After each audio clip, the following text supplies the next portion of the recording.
Dans ce cours, nous allons voir comment déterminer le courant et la tension d'une diode. Nous allons aussi voir comment déterminer le point de fonctionnement d'un montage contenant une diode, et ceci en traçant la droite de charge. Nous allons aussi voir comment déterminer le point de fonctionnement d'un montage contenant une diode. Et tout ceci, nous allons le faire à travers des exercices d'application. Donc, nous allons commencer par l'exercice 1. Exercice 1. Sur le montage suivant, on donne E est égal à 2 volts. Donc c'est la tension d'alimentation. R, la résistance 100 ohms. Et la tension du seuil de la diode VS est égal à 0,7 volts. On considère que c'est une diode en silicium. Donc on prend pour le seuil VS est égal à 0,7 volts. Donc la première question, comment est polarisée la diode? C'est-à-dire, est-ce qu'il est polarisé en direct ou en inverse?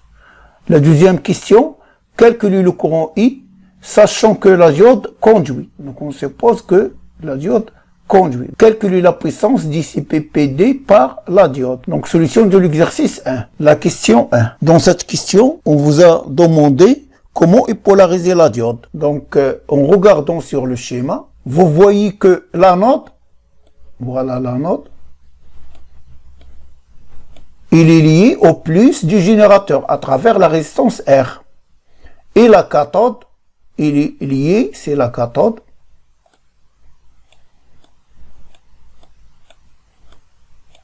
il est lié au moins du générateur. Donc, puisque le potentiel de l'anode, c'est-à-dire puisque la tension de l'anode est supérieure à la tension de la cathode, la diode est polarisé en direct. Donc nous allons écrire ce qu'on vient de dire. Maintenant pour la deuxième question. Dans la deuxième question, on vous demande de calculer le courant I. Donc puisque la diode conduit, la tension à ces bornes UD est égale à la tension du seuil. C'est égal à 0,7 volts. Donc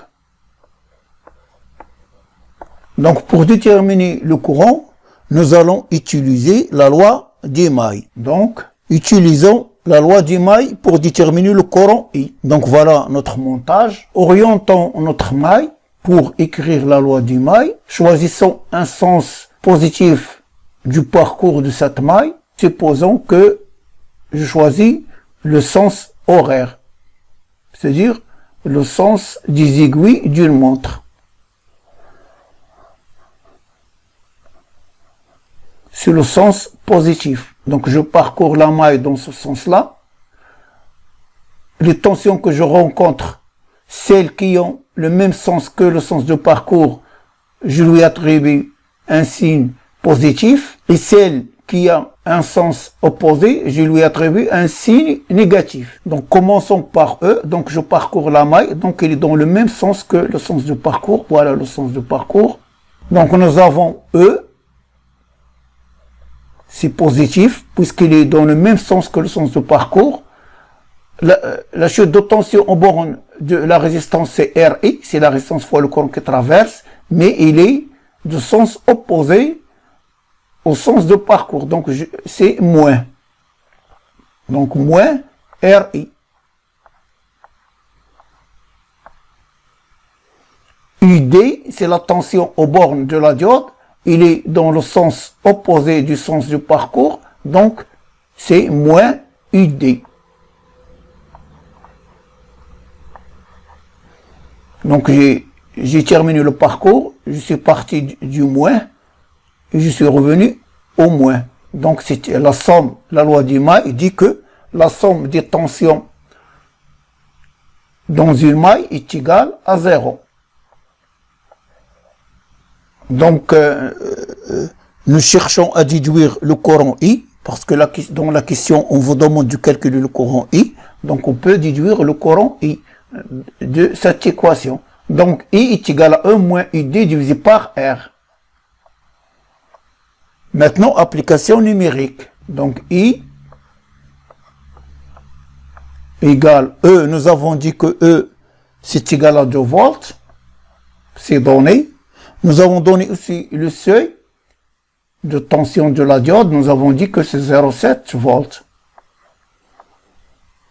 Notre résistance, nous avons dit que R, c'est égal à 100 ohms. Donc, je divise par 100.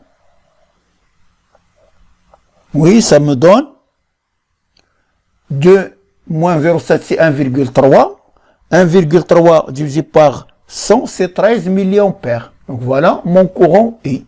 C'est le courant qui parcourt la diode. C'est ce courant-là. Il parcourt la diode, il parcourt aussi la résistance, parce que la résistance et la diode sont en série. Voyons maintenant la troisième question. On vous demande de calculer la puissance dissipée par la diode. Donc 3. Donc voilà notre diode.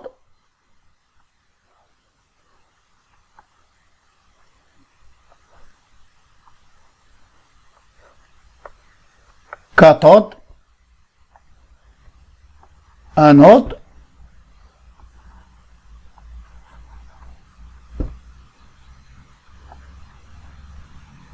le courant I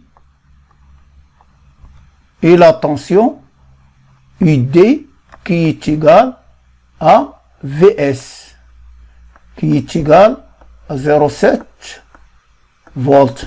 Et nous avons dit que le courant I c'est égal à 13 milliampères. Donc, la définition de la puissance, c'est toujours, c'est une tension fois un courant. Donc, c'est le courant qui traverse la diode multiplié par la tension à ses bornes.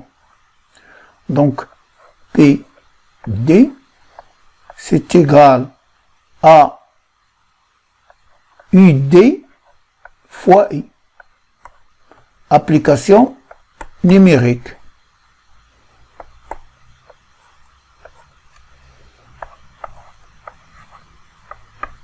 PD c'est égal à 0,7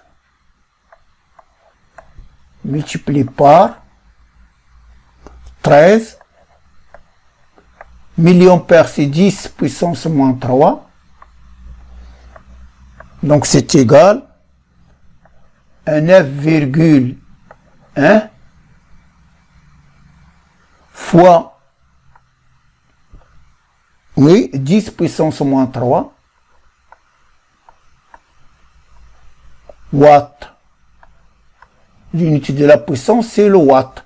Ou bien, on peut l'exprimer sous la forme de PD est égal à 9,1, oui, milliwatts.